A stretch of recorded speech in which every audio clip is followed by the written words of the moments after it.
ព្រះបាទបរមរាមាឆ្នាំ1369ដល់ឆ្នាំ1373ព្រះបរមរាមាជាព្រះរាជបុត្ររបស់ព្រះបាទសម្ដេចស្រីលំពងរាជាទ្រង់ឡើងសោយរាជសម្បត្តិក្នុងឆ្នាំរកាឯកស័កគ្រិស្តសករាជ1369ក្នុងព្រះជន្មាយុ52ព្រះវស្សាព្រះបាទពញាយ៉ាតដែលជាព្រះរាជបុត្ររបស់ព្រះបាទស្រីសុរិយោវង្សក្នុងពេលនោះព្រះអង្គគង់នៅជាព្រះកុមារមិនអាចឡើងទទួលរាជសម្បត្តិស្នងព្រះបិតាឡើយព្រះបរមរាមា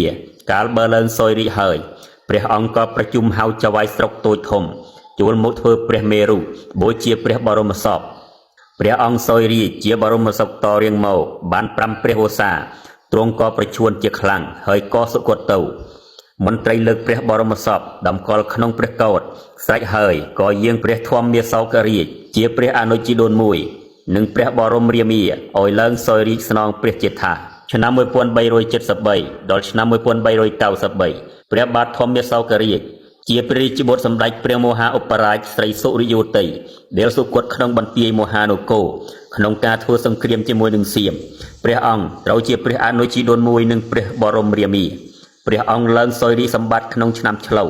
បញ្ញស័កគ្រិស្តសករាជ1373ទ្រង់មានព្រះនាមថាព្រះបាទសម្ដេចព្រះរាជអង្គការព្រះធម្មមាសោករាជាទ្រង់ធ្វើបន់ព្រះបរមសពរួចហើយព្រះអង្គគង់ជាសុរៀងមកនេះនឹងនិយាយអំពីក្រុងទេពបុរីស្រីអយុធ្យាវិញក្រោយពីព្រះរាមាសូរសុគតទៅព្រះរាជបុត្ររបស់ព្រះអង្គចៅសាមពយ៉ាឡើងសោយរាជតទ្រង់មានព្រះនាមថាចៅបរមរាជាកាលបើឡើងសោយរាជសម្បត្តិភ្លាមព្រះរាជាសៀមអង្គនេះចង់ឲ្យព្រះនគររបស់ព្រះអង្គធំទូលាយឆ្ងាយទៅទើបទ្រង់ត្រាស់ឲ្យកេណ្ឌពលចំនួន 10000 នាក់មកបង្ហាត់បង្រៀនហ្វឹកហ្វឺនតាមគ្រឿងចម្បាំងគ្រប់ប្រការលុះដល់ឆ្នាំមមេឯកស័កព្រះចៅបរមរាជាត្រាស់ឲ្យព្រះឥន្ទ្រាជារាជបុត្រធ្វើមេទ័ពមកលើកមកលុកលុយមហានគរខ្មែរព្រះអង្គឯងធ្វើជាមេទ័ពហ្លួងលើកទ័ពធំព្រមដោយសេនាពលសេះដំរីចូលមកដល់ក្រុងមហានគរលុះមកដល់ក្រុងមហានគរកម្ពុជាហើយព្រះចៅបរមរាជាក៏បញ្ជាទ័ពឲ្យចូលចោមរំវាយបន្ទាយគ្រប់ទិសឥតបង្អែបង្អង់ឡើយព្រះធម្មមាសោករាជាព្រះចៅក្រុងកម្ពុជាទ្រង់បានជ្រាបថាទ័ពសៀមលើកមកចោមក្រុងមហាអង្គរគ្រប់ទិសហើយទ្រង់ក៏ចាត់ពលឲ្យឡើងរក្សាទីបន្ទាយឲ្យពញាកែវជានាយកងទ័ពរក្សាទិសខាងលិចពញាតីត្រួតទិសខាងជើងពញាយ៉ាតត្រួតទិសខាងត្បូងចៅហ្វាតិលៈត្រួតទិសខាងកើតព្រះបរមរាជវង្សទាំង3ព្រះអង្គនិងសម្ដេចចៅហ្វាតិលៈក៏ចេញយកព្រះតីទុកដាក់ត្រួតត្រាតាមតែននីតិរបស់ខ្លួនពុំមានធ្វេសប្រហែសឡើយព្រះចៅបរមរាជាស្ដេចសៀមឲ្យលើកដីខ្ពស់ស្មើកំផែងបន្ទាយដីខ្មែរហើយឲ្យអូកំភ្លើងធំបាញ់ជួលក្នុងបន្ទាយខ្មែរទ័ពខ្មែរក៏បាញ់ចេញពីក្នុងបន្ទាយមកត្រូវទ័ពសៀមស្លាប់ជាច្រើនដែរទ័ពសៀមបាញ់ត្រូវទ័ពខ្មែរក៏ស្លាប់ច្រើនដែរតែពុំបែកមហានគរឡើយព្រះចៅបរមរាជា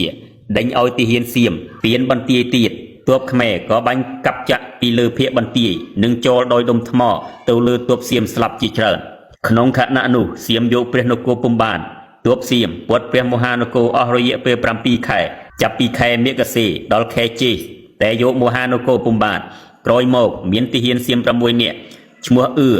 លិនឆាន់ដេតកៅឌីបានយកកលសុំចោះចូលខាងខ្មែរដោយយកលេសថាស្ដេចសៀមធ្វើបាបខ្លួនខ្លាំងពេកព្រោះតែខ្លួនច្បាំងមិនឈ្នះខ្មែរតមកអ្នកទាំង6នាក់ក៏លោបយកដេកគោលទៅស្លង់កំភ្លើងធំទាំងអស់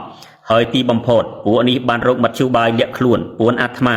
លួចបើកទ្វារបន្ទាយទិសខាងលិចមួយរំពេចនោះទីហ៊ានខ្មែរឃើញក៏ស្ទុះទៅកាប់សៀមទាំងនោះស្លាប់មួយរំពេចពួកទ័ពសៀមដែលរងចាំឱកាសហុចអុយនោះបានសម្រុកចូលក្នុងរាជធានីមហានគរហើយដណ្ដើមយកក្រុងអង្គរត្រូវធ្លាក់ក្នុងកណ្ដាប់ដៃសៀមជាលើកទី2ក្នុងឆ្នាំ1393ព្រះបាទធម្មមាសោកជាអម្ចាស់ផែនដីក៏សោយទីបង្គត់ទៅទ័ពខ្មែរក៏បានបែកបាក់ខ្ចាត់ខ្ចាយលុះជ័យជំនះហើយព្រះចៅបរមរាជាស្ដេចសៀមក៏លើកអស់ពលសេនាយោធាទាហានចូលក្នុងព្រះមហានគរចាប់ព្រះពញាកែវពញាតីដែលជាព្រះរាជបុត្រនៃព្រះបាទធម្មមាសោករាជនិងមន្ត្រីសេនាទាហានជាច្រើនបន្ទាប់មកព្រះចៅបរមរាជាស្ដេចសៀមទ្រង់រៀបចំអភិសេកព្រះរាជបុត្រឥន្ទរាជាពញាព្រែកឲ្យឡើងគ្រងរាជសម្បត្តិក្នុងប្រទេសកម្ពុជាធិបតីស្ដេចសៀមបានដឹកជញ្ជូនទ្រព្យសម្បត្តិនិងគារាស្ត្រខ្មែរជាឆ្លើយ70000នាក់ត្រឡប់ទៅក្រុងស្រីអយុធ្យាវិញ